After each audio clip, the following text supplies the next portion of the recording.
All right, CC, let's talk about this. Do you think the Cowboys, did they convince you that they pretty much can stay in this hunt until Ezekiel Elliott returns to the team? I wouldn't say off of last night's game I'm convinced they can stay in the hunt, but what I can say is that there is a path to victory, that the Cowboys, a pattern that they follow, that if they want to win, that they're going to win more football games, regardless of who the players are, because of a style. And that style is based on the high draft picks that they've put on that offensive line. Those are the number one resource, especially when Zeke is not playing. That's the number one resource. If you look at as a unit, that's the most powerful unit on the Dallas Cowboys. They have to put the football game in those 5 or 6 guys' hands. And last night, that's what they were able to do. And when you're able to do that, you can protect your quarterback. Your quarterback can be a game manager. I think that I think my number was 32 to 35 carries. And if Dallas's defense creates 2 or 3 turnovers, or if you throw in some type of special teams play, that's the way Dallas could win. That's the way they won last year. But it was Zeke in the offensive line. Offense containing the ball for over 32 minutes, keeps that undersized defense off the field, and the defense making enough plays to give them extra possession. So was I convinced? No, this was the recipe that I thought that they could win a lot of football games. And what I said yesterday was, this is not the biggest game for Dak Prescott. This is the biggest game for this organization, for the coaching staff, the offensive line, the wide receivers to make a couple plays. And all those things happen. And Dak still was able to get the victory because it is such a team sport. And the way this team is built, they can't go forward and be good without that offensive line being dominant. So last Friday, a week ago today after Thanksgiving, I said the Dallas Cowboys were finished. Said that's the F word that applies to them. Finished. They didn't get a pardon from the governor last night, but they may have gotten a brief stay of execution. We've said all along they need 10 wins to make the playoffs. If they only have 6 losses, 10 wins is still technically available to them. The teams they're chasing for the wild card, the Falcons and the Seahawks, both have very difficult games this weekend. The Falcons playing the Vikings, the Seahawks hosting the Philadelphia Eagles. So we could wake up Monday morning and the Cowboys are 6-6, and the teams ahead of them are just 7-5. They actually get to play the Seahawks later in the year when Zeke is back, and you can start doing the math as to how, with a quarter of the season left, the Cowboys are still alive. But if that is going to extend past today and into next week and the week after, then the quarterback, Dak Prescott, has to be better than he was last night. If you didn't stay up and watch the game, you're up early this morning, you went to bed early, and they won 38-14. Offense back on track. Be careful. No, it wasn't. Dak's career low in passing yards was last night, aside from throughout the Philadelphia game last year where he played one series. Of games that he's actually played. His second lowest yards per attempt were last night. Dak threw the ball 22 times for 102 yards.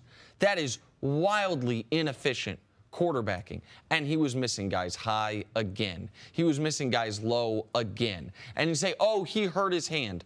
Before he hurt his hand, with 3 minutes left in the first half, Dak had 28 yards passing. Okay? So there is real concern about what Dak looks like without Zeke, and that continued last night. The story of the game to me was, in NFL history, you win the turnover battle by 4, you win 95% of the time. Yes. You add to that a special teams touchdown, and you win nearly 100% of the time. The game was almost unlosable for Dallas based on those 2 numbers alone, and I give Dak credit for not turning the ball over, but this wasn't a story of Dak Prescott's, return to grace. This was a story about everything else on the team. So that's what I wanted to pivot off of, the fact that when the game first started, Dallas comes out 4 straight 3-and-outs. You're like, oh, this is Dallas again. But despite Dak playing extremely mediocre, if not playing a terrible game. He did have 2 touchdowns, but a terrible game. I think it was the first game in the last couple of weeks that we've seen a couple of the other pieces show up, like Alfred Morris had a great game. Des Bryant actually felt good about himself, caught a couple touchdowns. The offensive line played okay. The defense played okay. And if you could even say Jason Garrett actually coached the game, and we've been questioning whether he could make some adjustments or coach. Not a great game, but they did the things they need to do. They still put up 38 points. So my question, C, is do they need Dak to be the Dak that he was last year? I know they're not going to play the Redskins every week, but if they can have multiple components working on the same page to forge ahead and perhaps get to 10 wins. Well, they have to make explosive plays, all right? You're not going to be able to run the ball the way they ran the ball last night because they didn't get a lot of big plays out of the running game. They're very fortunate they played the Redskins. They're very fortunate that the Redskins, they tried to give them the game at the beginning of the game. And Nick said the percentages as far as winning the NFL game when you lose the turnover margin by 3 or 4 and you have some type of special teams, Jason Garrett, am I going to give him any credit? Give him credit for what? They were fumbling the ball. That's not coaching.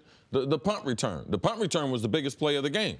That's not coaching. That was one guy making a play with their special teams. And if it is coaching, it's special teams coaching. Not, you know what I mean? If you want to give any coach credit, it would be the special teams coordinator, not the head coach on that play. Yeah, right? Typically, now, in a return like that was one guy, I'm better than you. Okay, fair enough. Like that, it wasn't set up. It wasn't some great scheme. It wasn't like they decoyed them, kicked the ball over here. They got everyone baited over. So this is just one guy making a play. And a lot of the game is about guys making play. Dez made a play for him when they were really struggling. But defensively, they have to be able to play less than 30 minutes. And to me, that was the important thing. And Washington, you're talking about banged up. Their third offensive centers. Trent Williams, the left tackle, went out. A backup at right tackle. No wide receivers. They don't have a wide receiver that would be a 1, 2, or a 3 on NFL rosters.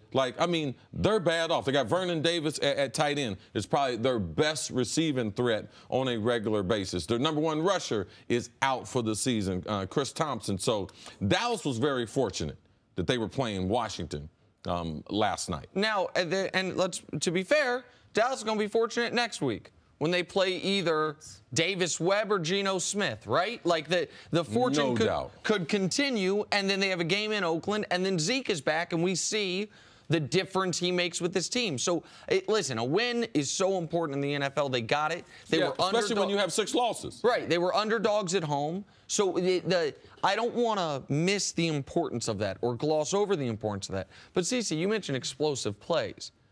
The Cowboys had one play last night longer than 15 yards. Yes. They had 0 plays longer than 25 yards. Jenna, you mentioned Des Bryant. And listen, 5 catches, 61 yards, and a touchdown. And the touchdown he caught was vintage Des in regards to, I'm just going to be better than you. Man-to-man coverage, throw it up. I'm going to go, to quote CC, apprehend the football. And that's exactly what he did. What's a bummer is that play stands out because it's been such a rarity this year for the highest paid player on the football team. So, listen, what I wanted to see last night was a very good Dak Prescott game. That didn't happen.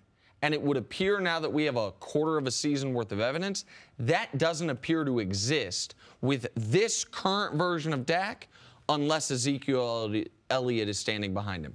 That's concerning. But they get to 8-6 against the Giants, and as I mentioned, the Falcons lose the Vikings, the Seahawks lose to the Eagles. Like the Cowboys, they still have a pulse, right, which is what they hoped they would have coming out of last night. So Dallas beats Washington for the 2nd time this season. All they have to do is play Washington every single game of the season, and they're going the rest to the of the Super way. Bowl. They'll be I feel good. like I figured the whole thing out. Thanks for watching. Subscribe here to get the latest from the show. Also, be sure to check out more of the best clips from First Things First, or go watch a few segments from our other shows on FS1.